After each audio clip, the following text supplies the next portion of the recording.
Brother মিল্লাত ইসলামিয়া, আপনি যদি পুরো কোরআন মোতালা করে নেন তাহলে এটাও কোথাও পাবে না যে আল্লাহ নামাজ পড়ে আপনিও নামাজ পড়েন। আপনি এটাও কোথাও পাবে না আল্লাহ যাকাত প্রদান করেন আপনিও যাকাত প্রদান করেন। আপনি এটাও কোথাও পাবে না আল্লাহ দান খেরাত করে আপনিও দান খেরাত করেন। আপনি এটাও কোথাও পাবে না আল্লাহ ইবাদত করে আপনি ইবাদত করেন। আপনি এটাও কোথাও পাবে না আল্লাহ যাকাত প্রদান করে আপনি যাকাত প্রদান করেন। কিন্তু যখন সময় এলো আমার নবী মুস্তাফা সাল্লাল্লাহু তাআলা আলাইহি ওয়াসাল্লামের প্রতি দুরূদ পাঠ করার, তো আমার আল্লাহ পাক রব্বুল আলামিন নিজের ফেলকে ইজহার করলেন। সর্বপ্রথমে নিজের কামকে ইজহার করে বললেন, ইন্নাল্লাহু ওয়া মালাইকাতাহু ইউসাল্লুনা আলান নবী, বেশক আল্লাহর ফেরেশতা নবী মুস্তাফা সাল্লাল্লাহু তাআলা আলাইহি ওয়াসাল্লামের প্রতি দুরূদ পাঠ করে। ইয়া আইয়ুহাল্লাযিনা আমানু, হে ঈমানদার বিশ্বাসী বান্দারা, সাল্লু আলাইহি ওয়া সাল্লিমু তাসলিমা, তোমরাও নবী মুস্তাফা সাল্লাল্লাহু তাআলা আলাইহি ওয়াসাল্লামের প্রতি বেশি বেশি করে দুরূদ পাঠ করেন। ব্রাদারনে মিল্লাত ইসলামিয়া, কিছু কাজ এমনই রয়েছে যে কাজটা আমরা করতে পারি না, কিন্তু আল্লাহ সেই কাজ করতে পারে।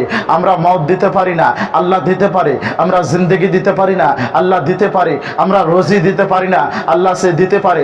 ব্রাদারনে মিল্লাত ইসলামিয়া, আর কিছু কাজ এমনই রয়েছে যে কাজটা আমরা করতে পারি কিন্তু আল্লাহ সেই কাজটা থেকে পাক রয়েছে। আমরা ইবাদত করতে পারি, আল্লাহ সেই কাজটা থেকে পাক রয়েছে। আমরা যাকাত প্রদান করতে পারি, আল্লাহ সেই কাজটা থেকে পাক রয়েছে। আমরা সাজদা করতে পারি, আল্লাহ সেই কাজটা থেকে পাক রয়েছে। আমরা ফরমানদারি করতে পারি, আল্লাহ সেই কাজটা থেকে পাক রয়েছে। আমরা ইতাআত করতে পারি, আল্লাহ সেই কাজটা থেকে পাক রয়েছে। ব্রাদারনে মিল্লাত ইসলামিয়া, কিন্তু এমনই একটি কাজ যে কাজটা স্বয়ং আল্লাহ করে, তার ফেরেশতারাও করে, আর তার নিজের বান্দাদেরকে হুকুম দেয় সেই কাজটা করার। সেই কাজ হলো আমার নবী মুস্তাফা সাল্লাল্লাহু তাআলা আলাইহি ওয়াসাল্লামের প্রতি দুরূদ পাঠ করা। ব্রাদারনে মিল্লাত ইসলামিয়া, হাদিস শরীফের মধ্যে রয়েছে, কোন ব্যক্তি যদি কোনো দোয়া করে, দোয়া করার প্রথমে এবং শেষে যদি আমার নবী মুস্তাফা সাল্লাল্লাহু তাআলা আলাইহি ওয়াসাল্লামের প্রতি দুরূদ পাঠ করে, সে দোয়াটা রদ হয় না, বরঞ্চ সেই দোয়াটা কবুল হয়ে যায়। ব্রাদারনে মিল্লাত ইসলামিয়া, হযরতে উবাই ইবনে কাব রাদিয়াল্লাহু তাআলা আনহু আরজ করলেন, ইয়া রাসূলুল্লাহ, ইয়া হাবিবাল্লাহ, নবী গো, আপনার প্রতি আমি দুরূদ পাঠ করব তো কতবার? আমার নবী মুস্তাফা সাল্লাল্লাহু তাআলা আলাইহি ওয়াসাল্লাম বললেন, তুমি যতবার চাহো।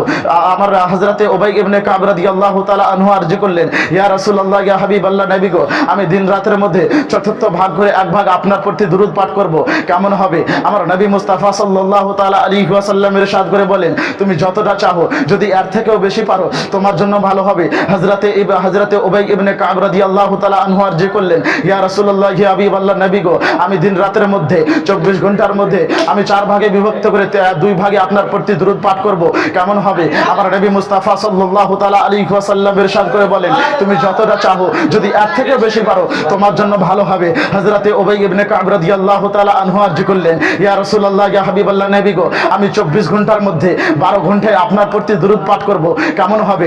আমার নবী মুস্তাফা সাল্লাল্লাহু তাআলা আলাইহি ওয়াসাল্লাম ইরশাদ করে বলেন, তুমি যতটা চাহো, যদি এর থেকে বেশি পারো তোমার জন্য ভালো হবে। হযরতে উবাই ইবনে কাব রাদিয়াল্লাহু তাআলা আনহু আরজ করলেন, ইয়া রাসূলুল্লাহ, ইয়া হাবিবাল্লাহ, নবী গো, আমি 24 ঘন্টার মধ্যে পুরো রাত দিনই আপনার প্রতি দুরূদ পাঠ করব, কেমন হবে? আমার নবী মুস্তাফা সাল্লাল্লাহু তাআলা আলাইহি ওয়াসাল্লাম ইরশাদ করে বললেন, ইযা তুকফা হাম্মুকা ওয়া ইউকাফফিরু লাকা যামবুকা, তখন তোমার সমস্ত তোমার জিসিম থেকে বালা মুসিবত দূর হয়ে যাবে এবং তোমার গুনাহকে মিটিয়ে দেওয়া যাবে। এই জন্য আলা হযরত ইমামে আহমদ রাজা খা ফাজিলে বরেলভী ইরশাদ করে বলেন, अपने खताकारों को अपने ही दामन में ले लो, अपने खताकारों को अपने ही दामन में ले लो, कौन करे भला तुम पे करो। जरूर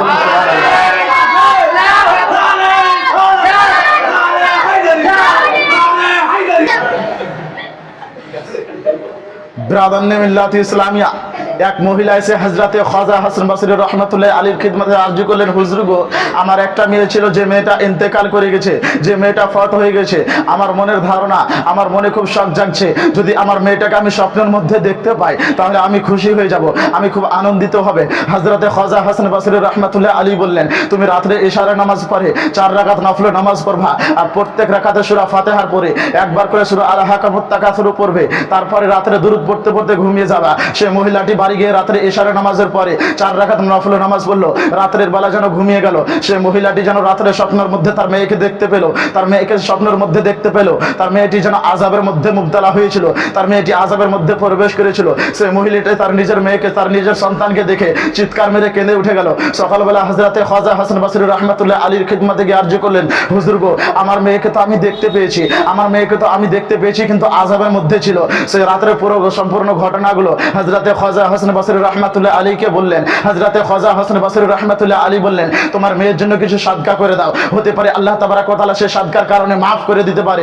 তার কিছুদিন পরে হযরতে খ্বাজা হাসান বসরি রাহমাতুল্লাহ আলী এক রাত্রে ঘুমিয়েছিলেন, তো সে স্বপ্নের মধ্যে দেখছে জান্নাতের বাগানের মধ্যে এক বাগানে যেন একটি মেয়ে যেন সে জান্নাতি বাগানের মধ্যে এক বাগানে একটি মেয়ে যেন নুরানি তাজ পরে বসে আছে। সেই মেয়েটি হযরতে খ্বাজা হাসান বসরি রাহমাতুল্লাহ আলীকে জিজ্ঞাসা করলেন, এ হাসান বসরি রাহমাতুল্লাহ আলী, আপনি কি আমাকে চিনতে পারছেন? সে হযরতে খ্বাজা হাসান বসরি রাহমাতুল্লাহ আলী বললেন, না না, আমি তো আপনাকে চিনতে পারি না, আপনি কে? সে মেয়েটি বলল, হুজুর গো, আমি সেই মেয়েটি যার মা আপনার কাছে গিয়েছিল, আমাকে স্বপ্নের মধ্যে দেখার তামান্না করেছিল, আপনি আমার মাকে দুরূদ পড়ার হুকুম দিয়েছিলেন, আমি সেই মেয়েটি। হযরতে খ্বাজা হাসান বসরি রাহমাতুল্লাহ আলী বললেন, তোমার মা তো তোমার হালাত আর কিছু বলেছিল, তোমার মা তো তোমার অবস্থা আর কিছু বলেছিল, কিন্তু এখন দেখি তোমাকে অন্য। হযরত সেই মেয়েটি বলল, হুজুর গো, আমার মা যেগুলো আপনাকে বলেছে সমস্ত কথাই সত্যি বলেছে, আমার মা যেগুলো আমার কথা বলেছিল সমস্ত কথাই সত্যি, কেননা আমার মা আমাকে আযাবের মধ্যে দেখেছে, কেননা আমি যখন আযাবের মধ্যে ছিলাম আমার মা সেই সময় আমাকে দেখেছে।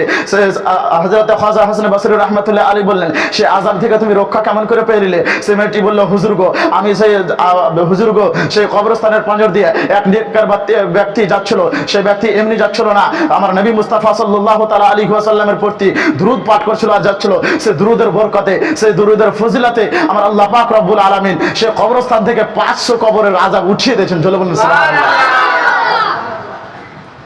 ব্রাদারনে মিল্লাত ইসলামিয়া আল্লামা আব্দুর রহমান সফরি রহমাতুল্লাহ আলী এক রাওয়ায়াতে লিখেছেন, কোন ব্যক্তিকে কাল কিয়ামতের দিনে কোন ব্যক্তি এমন কোন ব্যক্তি হবে যাদেরকে জান্নাতের হুকুম দেওয়া হবে, জান্নাতের পারমিশন দেওয়া হবে, অথচ তারা জান্নাতে যেতে পারবে না, জান্নাতের রাস্তা ভুলে যাবে।